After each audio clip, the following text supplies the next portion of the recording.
All right, hello everyone. My name's Chris Stewart. I'm the Industrial Unit Supervisor for Stormwater Quality. I'll be hosting today for Rebecca Dolan, the Assistant Superintendent of Stormwater Quality here at the City of Oklahoma City.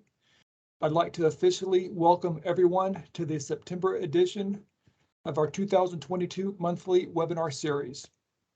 We will begin the main presentations momentarily, so I wanted to provide some information to help enhance everyone's experience during this presentation. In order to reduce background noise, we ask that everyone keep themselves muted during the presentation. If anyone has any questions during the presentation, feel free to type them in the chat. I will be monitoring chat for questions, and we will have our speaker answer as many questions as we have time for today. If anyone would like to receive a certificate of attendance for today's webinar, please send Rebecca an email to request it. I'll put her address in chat right now.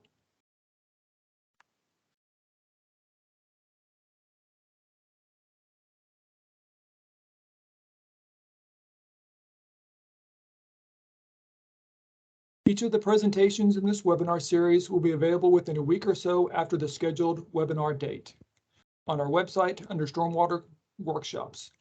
The section where these webinars are posted is called the 2022 webinar series. And today's session will, of course, be the August edition. So I'll post a link to the website here where you can find those presentations towards today's program. If anyone has any questions at this time, please feel free to type them in the chat. But without further ado, I'll begin a very short webinar series welcome presentation.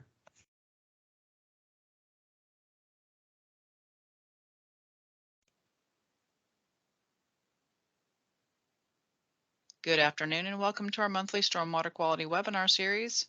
We're excited to continue providing monthly opportunities so you can learn how to keep our local waterways clean. Remember, we're all downstream from someone else, so we all need to work together to protect our waterways. During this series, you will have the opportunity to hear from some of our own stormwater quality staff as well as several guest speakers. This month's presentation will feature our Environmental Section Supervisor, Does Mpn. The webinar series continues with a feature in September discussing the utilization of compost for erosion control. Then the series continues with additional topics from stormwater quality, a guest presentation over the OKR10 from the DEQ, and topics from wastewater utilities. We hope to see you each month, so be sure to tune in. As we've briefly mentioned, each of the presentations will be available online within a week or so after the presentation is aired live. It will be available on the workshop section of our Stormwater Quality website. I'll post a direct link to that page in the chat toward the end of today's program. It seems that we're being rather ambitious this year since we've added virtual lunch and learns to the mix. You will need to register for each of these events separately. You can always reach out to me for more information. We will be sending out our registration announcement closer to the event date through our new GovDelivery email system. Some of the vendors sponsoring these events have new products and tools that you may not have heard of before, so please be sure to tune into these presentations. You could learn something new, which might help streamline your stormwater protection practices. As always, anytime we provide information regarding specific vendors or products, it is not to be considered an endorsement. We provide the information to help you in your research to determine the best products and services that will benefit your own stormwater program. We have recorded each session thus far, and if anyone would like to view the recordings, check out our website at www.okc.gov/SWQ and look for the workshops page. I will be posting that link at the end of today's program. Some of our presentations will be live and some will be pre-recorded. We do our best to provide as much detailed, accurate information as possible while also working with the presenter's strengths and their schedule. We live and work in a beautiful community here in Oklahoma City. For more information on stormwater, what we're up to, and local regulations, be sure to visit our website.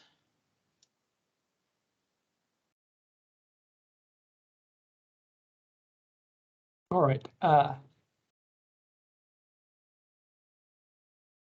And now I'd like to talk about, we're going to be hearing from Does Mpn.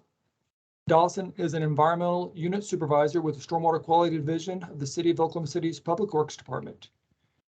He currently manages the Environmental Water Quality Section. Dawson has worked with other state agencies, including the Oklahoma Conservation Commission and the Oklahoma Water Resources Board. In 2014, he earned a Bachelor's of Science degree in Agricultural Science and Natural Resources. Dawson is an avid outdoorsman and currently resides in Perkins, Oklahoma with his wife and 2 daughters. Again, if anyone has any questions during today's presentation, be sure to type them into chat. Dawson, would you please share your screen and begin your presentation?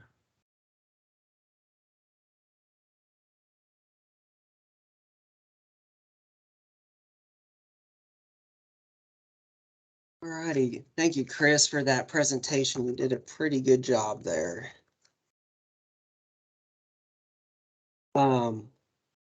Just want to say thank you to everyone that's participating in this presentation, and hopefully each one of you guys end up learning something new about our division and the services that we provide. I know myself and my coworkers, we enjoy and love what we do, and we love to serve our community. And one of these things I'd like to talk to you guys about some of the services that we provide to the city and to its citizens. So the presentation today is going to be over the Oklahoma River bacteria monitoring.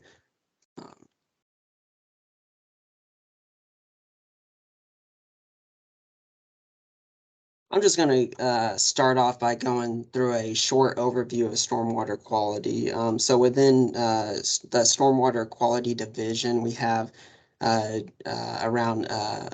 we've got six positions. Basically, we've got the administrative, construction, environmental water quality section, the household hazardous waste collection facility, industrial and outreach. The stormwater quality division is housed underneath the public works department. For some of you guys, if you guys don't know, stormwater is basically rainwater runoff, surface runoff, and any drainage related to rain, storm events, or snow melt. Some of our division provides inspections, enforcement, technical services, public outreach, household hazardous waste services, emergency responses for residents, businesses, government agencies, so that they can comply with the Clean Water Act.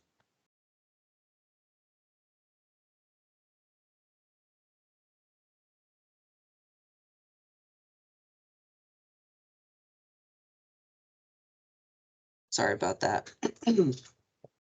I'm just going to give a brief overview of some of the what my section responsibilities include. Some of our primary responsibilities include the wet weather analytical monitoring, priority watershed-based monitoring, which ended back in 2018. We also have a illicit discharge detection and elimination program, total maximum daily load monitoring, trend and load-based monitoring, bacteria monitoring, which is what our topic that we're going to be discussing today. We also have the adult mosquito surveillance and larvicide application program, storm drain curb marking, floatable debris monitoring. We also have special project assignments where we go out and monitor and install best management practices. We also have some other shared responsibilities within our division, which include the Waterway Clean Sweep Program, Pesticide General Permit, and then all of our sections participate in the Pollution Complaints and Spill Response Program.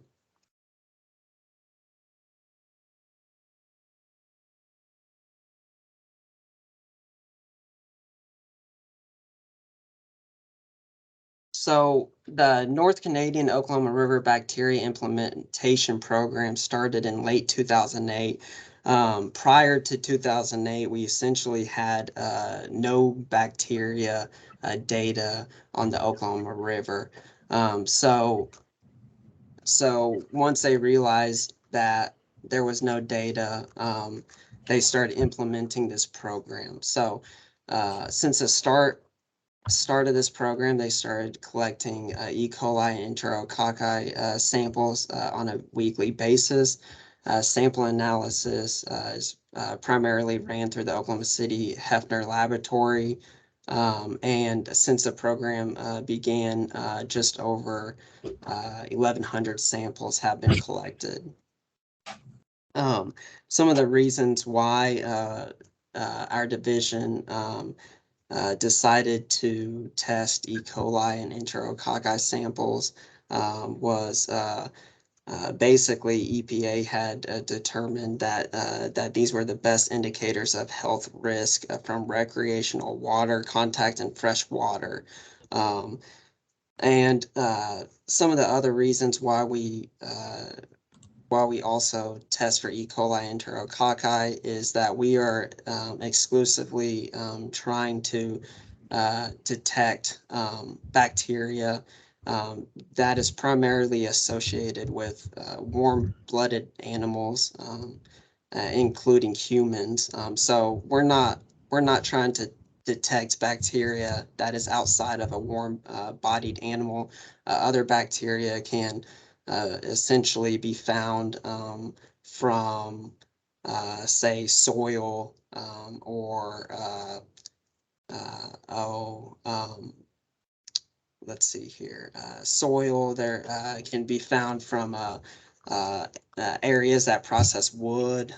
There's essentially bacteria can be found almost anywhere, but like I said, we're primarily focused on bacteria that comes from warm-bodied animals, and especially bacteria that's coming from humans.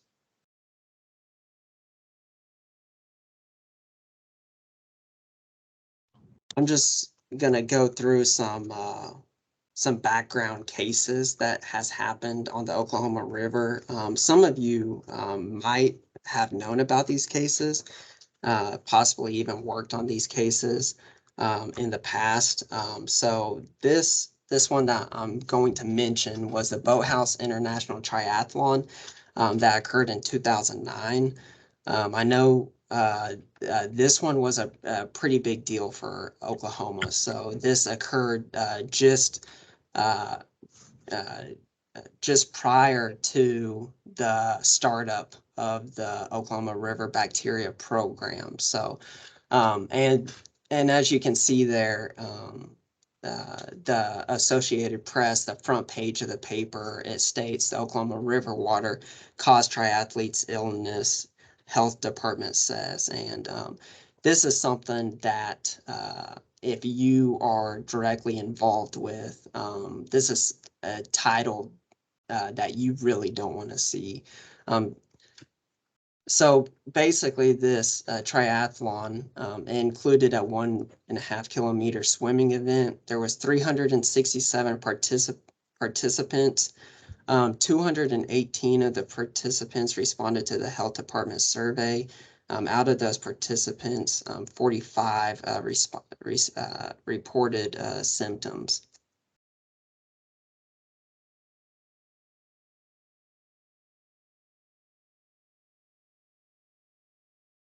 So prior to the event, bacteria samples were collected from the May 11th through May 21st. As you can see there, the rain occurred on May 12th and May 16th. So on May 12th, you can see a spike within the E. coli sample, rose to 38,000 colony forming units. And then after the rainfall, it started to drop, and which is expected with bacteria levels. And then, of course, it rained on the 16th. However, there were no samples were collected on the 16th or the 17th. And then they collected back the following Monday. And you can see it starts, those results those results start to drop.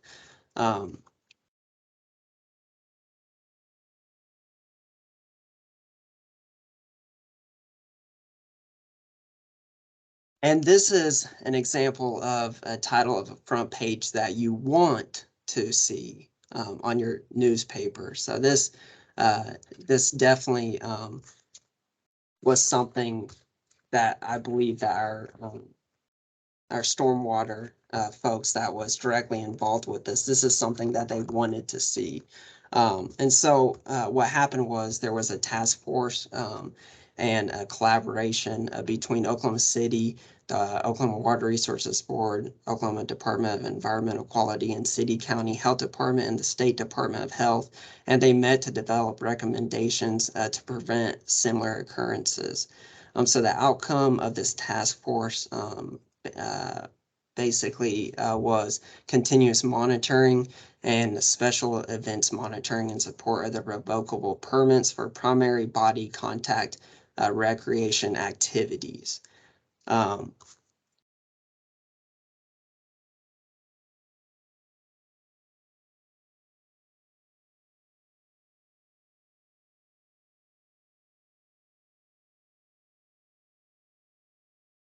so I'm just going to go through here a little bit about the Oklahoma City actions and recommendations after the task force was put together. So they updated the language to the revocable permit to include the risk levels and the decision maker for permitted primary body contact recreation events.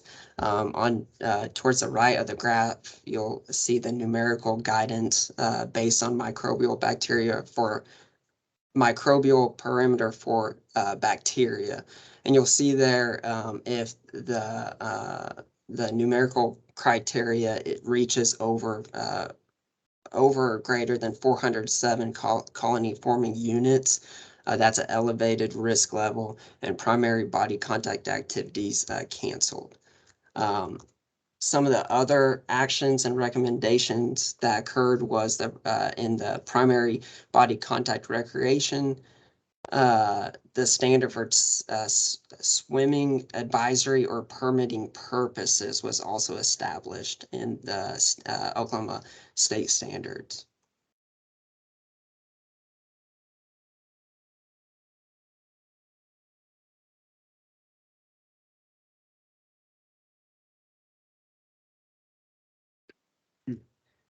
So I'm going to go through a little success story that we had back in 2021.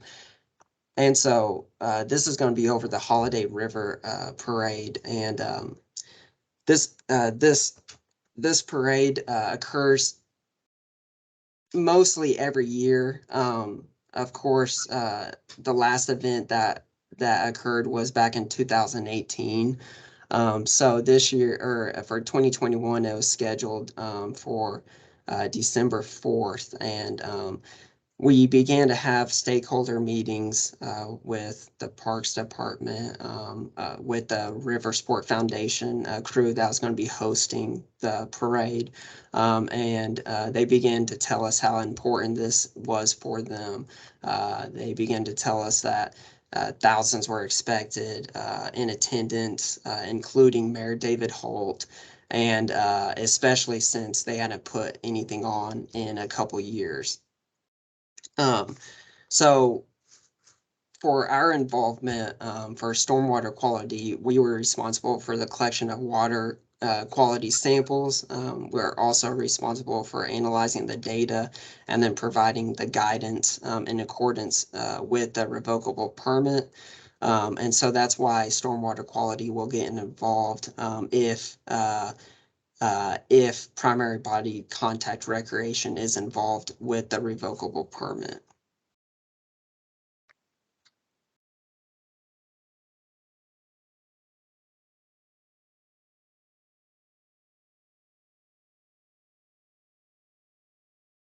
And on this slide, it's a little redundant. I'm going back through. I've put the numerical guidance back on there, but what I wanted to show everyone was the specific language that's within the Oklahoma's water quality standard that specifically talks about the primary body contact recreation. And it states involves direct body contact with the water where a possibility of ingestion exists.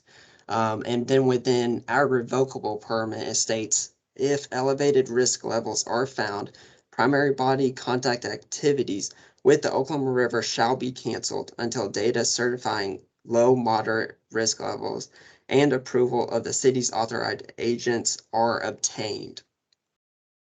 So these are basically the standards that we're going to stand by that involves the primary body contact recreation activities.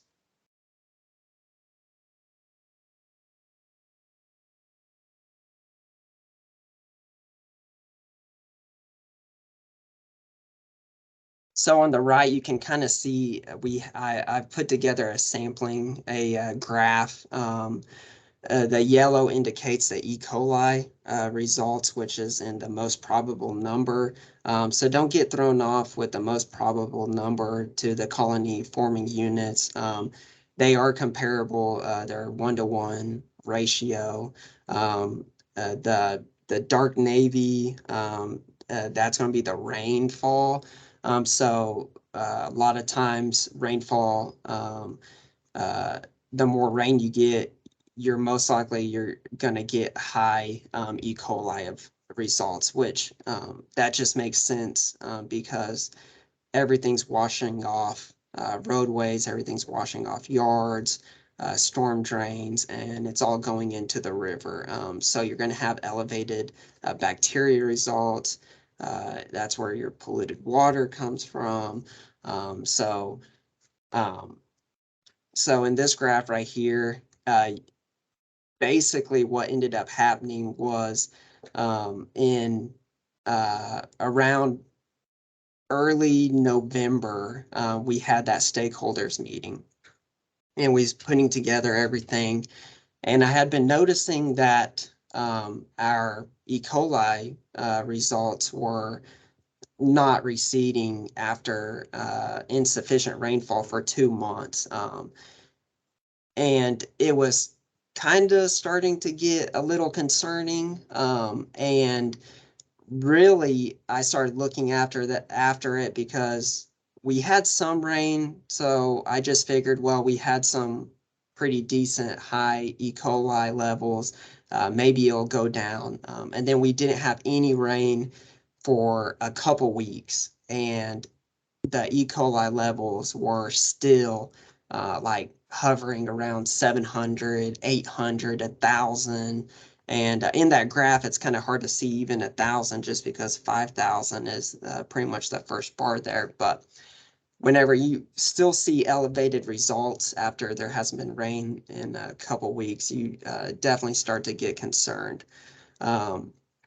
So in the graph there, you can see that there was a 3-day consecutive rainfall back in June of 26th through the 28th. And it was approximately just around 8 inches of rainfall. After the rainfall, there was around 5 E. coli results that were over or greater than 24,000, most probable number.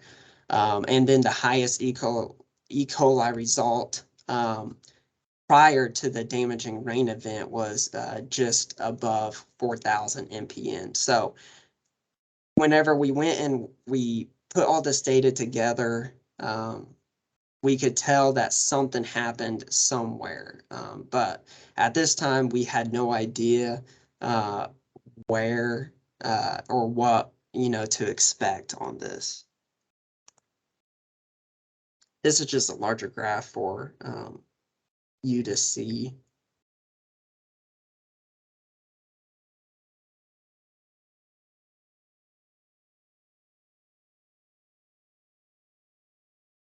Okay, so once a problem within the watershed was determined, we established a shotgun sampling approach along the Oklahoma River.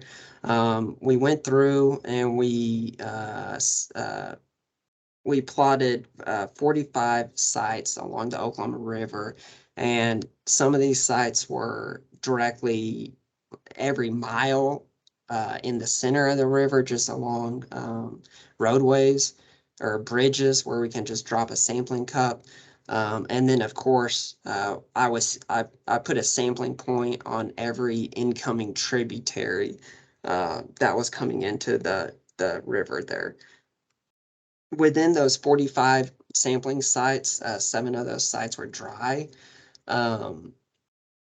Once we got back all the results, we found out that 5 of those sites showed elevated results, 500, 700, 2100, 29,000, and then the big one, the 184,000 most probable number on E. coli results. And we decided just to stick with the E. coli just because that's primarily the bacteria that is associated with human waste.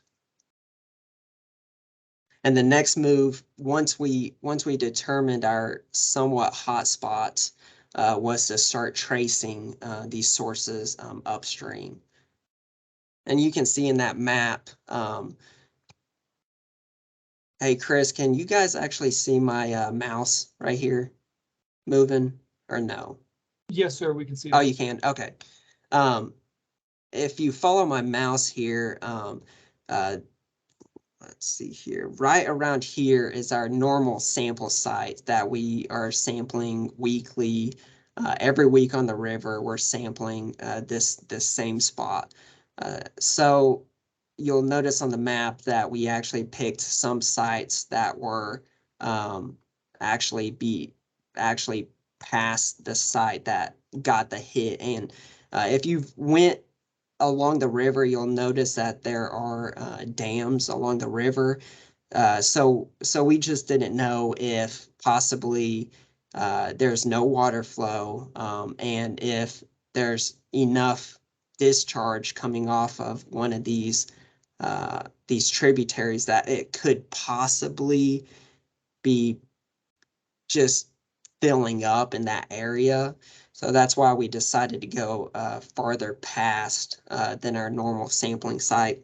And like I said, we had no idea where this was coming from. We had no idea, what to expect. So, and I had just a short time to do this. As you can see on the date there, the sampling started on November 22nd. And the event was supposed to start on December the 4th. So I decided to go with just one big sweep, and we hit almost every area within along the Oklahoma River that we could with it inside of Oklahoma City jurisdiction. There's a larger map for everyone to kind of see there.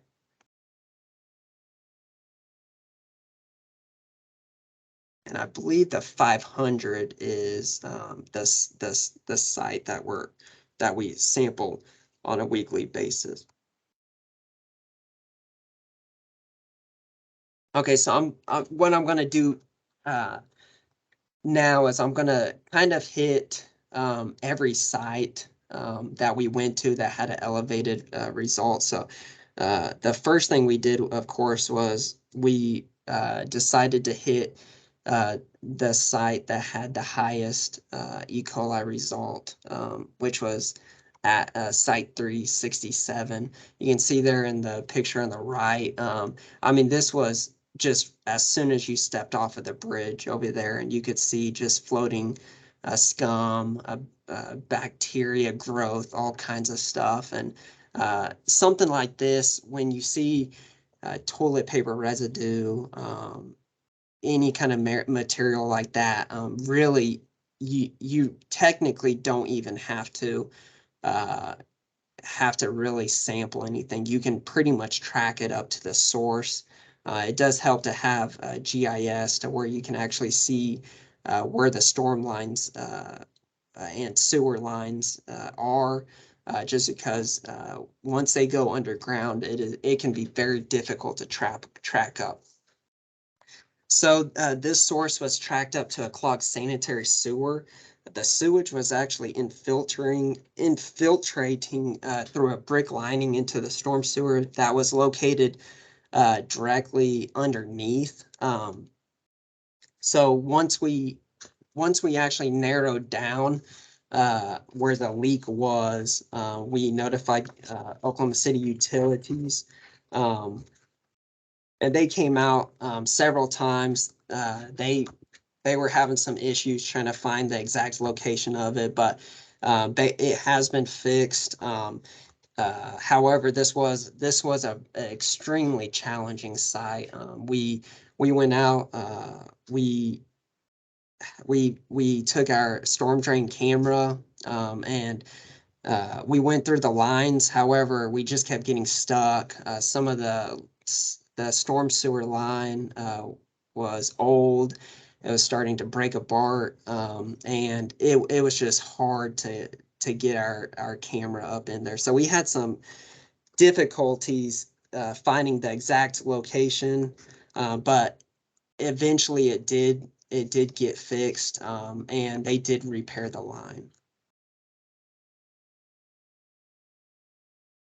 So our next site was site 1369. This was the second highest E. coli result at 29,000 MPN. And I'm just going to go through the dates on what we did at this site. So on the November 30th, they went out, the environmental technicians went out. They started trying to use a dry weather kit, which is that illicit discharge detection elimination program kit that we normally use, that we run. And basically that's just a general chemistry kit where we run, we can run chlorine, copper, phenols, and then detergents. And we'll run pH. And detergents is primarily what we, the detergents test is primarily what we use to detect sewage. So you can see there we was having problems using the dry weather kit or the detergents test because whenever you go out there, the creek is pretty much bluish in color. So we really couldn't tell if we was getting false positives or what was going on, but you can tell just in that picture, there's something going on with it, but we just could not track it down. So in this case, we just decided we don't have enough time. We've got to figure this out. So we just throw everything at it all at once. We put out optical brightener swaths. So the optical brightener swath, and I'll kind of show some pictures later down in the slideshow. But what it does is you throw out the swath in the creek, and after it soaks for a couple of days, you can bring it into your laboratory, and then you let it dry, and then you can use a black light, and you can check to see if you have optical brightener or not on that. And of course, the optical brightener, we're hoping that we're getting that from sewage, from your laundry soap, stuff like that. On December 1st, we still really couldn't tell where it was coming from. So we decided to go and we decided to initiate the second E. coli sampling phase that was within that general area. So we just, and I'll go through some of the maps on this, but basically from where site 1369 is, there's two incoming tributaries. And so what we did was we just went up on those tributaries and just started taking E. coli samples.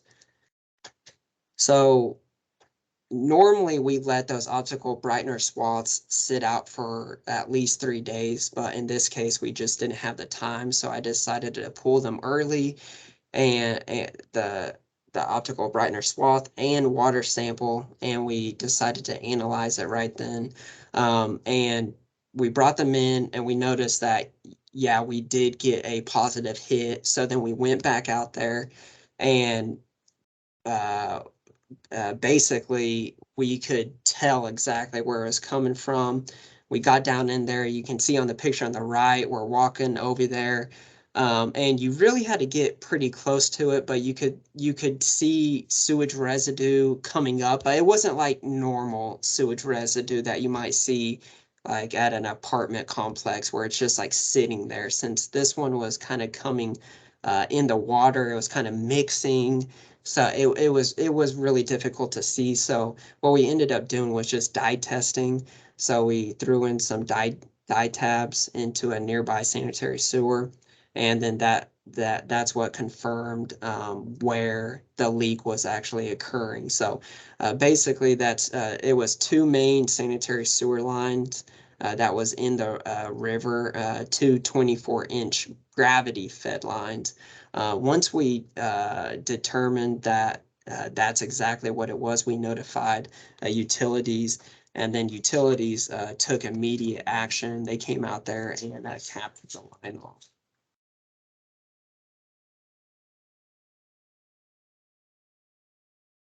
And this is where I'm going to kind of go through some of those maps. So on December 1st, this is whenever we went and took the second E. coli sampling phase of results. However, by the time we got the results back, we had already found the leak. So really this just confirms how you can use E. coli sampling to kind of narrow down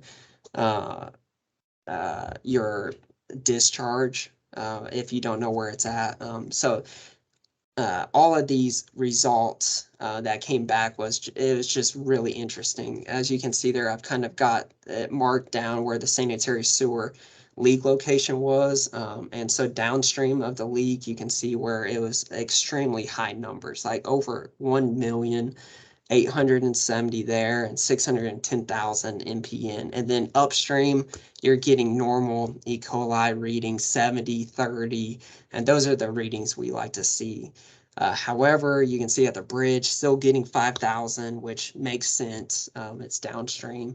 But then in that other tributary, we're still getting somewhat elevated results around 1,000.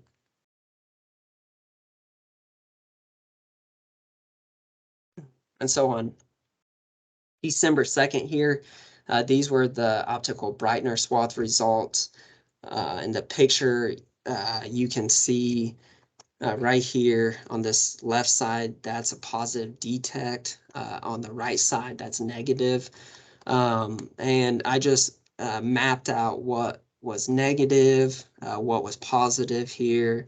Of course, if you don't hide your optical brightener swaths good enough, a lot of times homeless people or kids or whoever, they see an orange line, they see a PVC attached to it, and for some reason they're just attracted to it like moths to a light, and they want to cut it or do something with it. I don't know.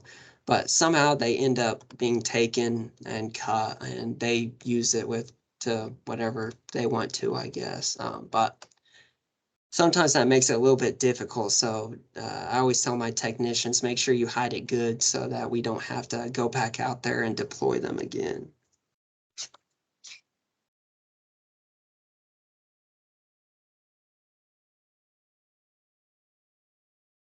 Here's the optical brightener water sample results. And so on this one, we just took water sample, or we just took a water sample, and then we come into the lab, and then we just read it off of our optical brightener meter.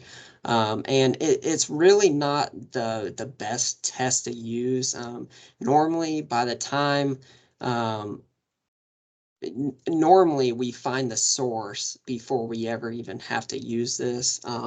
But since at this point, I was just going through and just doing everything that I could. So it actually worked out well for us because this was probably one of the first cases where we utilized almost every test that we actually could use. So it was kind of interesting. It doesn't give the best results, but you can see there where there is a difference upstream and downstream of the leak location. And there's a closer up view of kind of the two 24-inch gravity fed sanitary sewer lines underwater. If any of you have ever went over there to Brock Creek, there's been times where there's just huge trees hanged up on these lines, and I'm actually extremely surprised that they've lasted this long. Because some of those trees, I don't even know how they even made it past that sometimes. But anyways, so like I put on there, utilities capped off the leaking sanitary sewer line immediately, and then the final plans for repairs were submitted in May. Currently, I don't know where they are on the repairs to completing this, but I know that with some of the plans that they were going to completely replace the lines through there.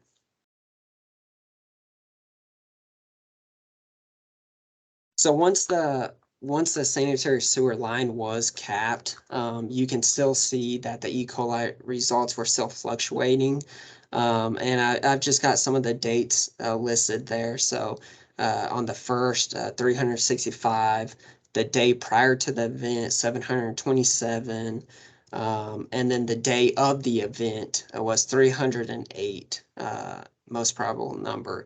So the E. coli results dropped significantly once that sanitary sewer line was capped off, and I mean we did that right in the nick of time. So I was really thankful that utilities was able to get that stopped that quickly,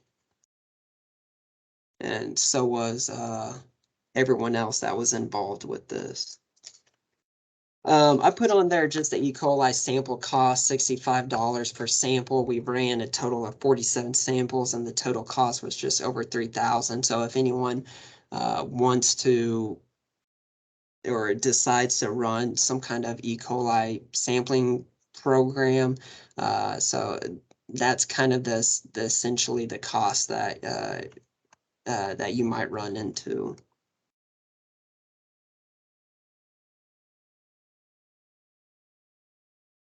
So on the other high results that you saw, the 1000 MPN on that one trip, there was a couple more. So what ended up happening on that was we went back out. We tried to track up whatever we could. We put out the optical brightener swaths. We tried to do dry weather screening, the dry weather kit testing that I mentioned. We just couldn't find a source. We don't know what was going on. A lot of these sites that we went to, there's a lot of homeless people that's within the area. So I don't know, if that was possibly, part of what was going on, but there wasn't obvious detection anywhere. So with those, that's pretty much where we ended on that. There was nowhere to track them up, and really they just wasn't as high as the other results.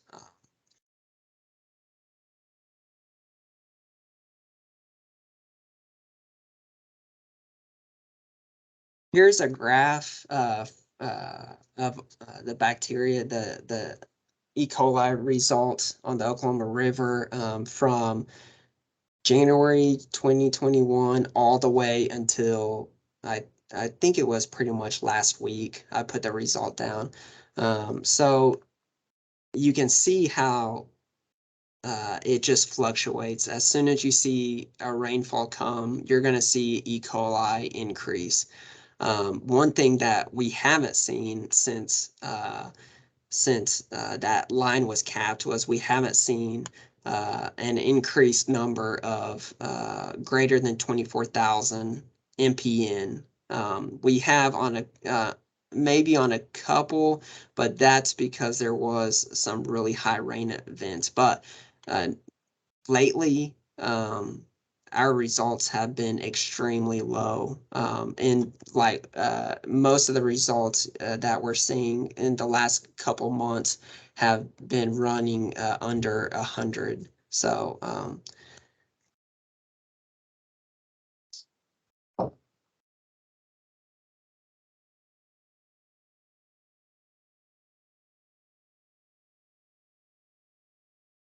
that's pretty much it. I will say that with this case study, with this E. coli sampling study that shotgun approach, I think this is going to be something that we try to implement possibly on a yearly basis just to see where we can actually stand like year to year to see if we are missing something. But I hope everyone learned something new. I hope everyone kind of enjoyed this presentation. Like I said, we love our job. We love providing this service. We love to actually find sources of pollution and take care of those sources of pollution. I know a lot of people, they don't realize what really goes into the river. And a lot of citizens, a lot of city employees, they don't realize the services that we can provide. And basically, what I want to say is that we enjoy doing this work and we enjoy providing a quality service to everyone. And other than that, I appreciate Chris having me on. Thank you for allowing me to do this presentation. Thank you, Dawson. That was a great presentation, some really interesting information. As a reminder, if anyone has any questions, be sure to type them in the chat at this time. And Dawson, I guess if you're going to close out your sharing of your screen for us. We do have one question for you, Dawson, from Rebecca Dolan. She asks, how does MPN relate to CFU? Okay. You must have missed that. Basically, it's supposed to be okay, so colony forming unit and the most probable number. I'm not really that knowledgeable about the difference. I know a little bit about it. I know one of my technicians, he worked in the lab, so he actually probably knows more than I do. But and someone else might actually be able to maybe describe it a little bit better than me. But I want to say that the most probable number, what they end up doing is it's something about where they get. I'm just gonna. You'll have to read that up. I'm gonna butcher it basically if I try to describe the difference between it. But something about the gases. They measure the gases in the most probable number, and then of course the colony forming unit.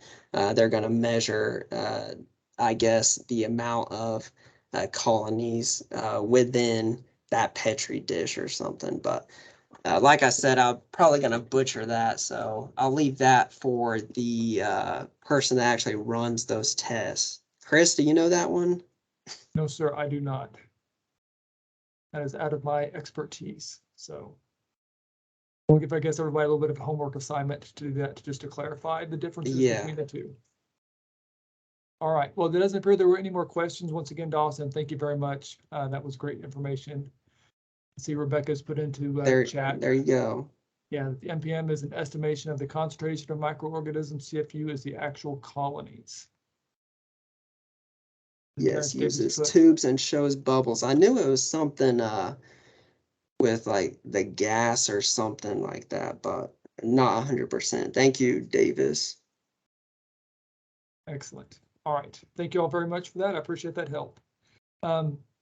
As a reminder, if anyone would like to receive a certificate of attendance for today's presentation, please send Rebecca an email to request it. We ask that you don't request certificates in chat because we may not have your email address linked to your username on Teams. We should be able to get to the certificates out this week. On Rebecca's email in chat again to request that certificate. As I've mentioned, a recording of today's presentation will be available on our website in the next week or so. I'll also put that into chat now. Copy and paste.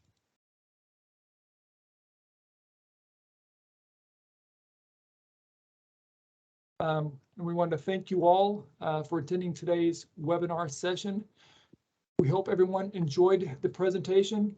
We hope to see you again next month on September 21st at 1 p.m. for the next installment of the Stormwater webinar series. The presentation will be provided by Trish Morris of Ideal Homes and Terry Craighead of Fertile Ground. They'll be speaking about the extremely ecological approach to sediment and erosion control, the use of compost for erosion control. One last little closing slide for us. If anyone still needs to register for either the monthly webinar series, our quarterly newsletters, or is interested in the next virtual Lunch and Learn, please reach out to me or Rebecca, and we'll be happy to get you the information. You can also sign up for our newsletters and the training announcements now by pointing your phone's camera at the desired QR code or codes. Each QR code is a link to a specific newsletter. The only way you can sign up for either the construction or industrial training and education announcements is with these QR codes. The Stormwater Quality newsletter is listed on the Gov Delivery website. Again, if you have any questions about our newsletters, please email me. If you guys have any questions, let us know. Otherwise, have a great afternoon, and we want to thank everyone for attending today's webinar.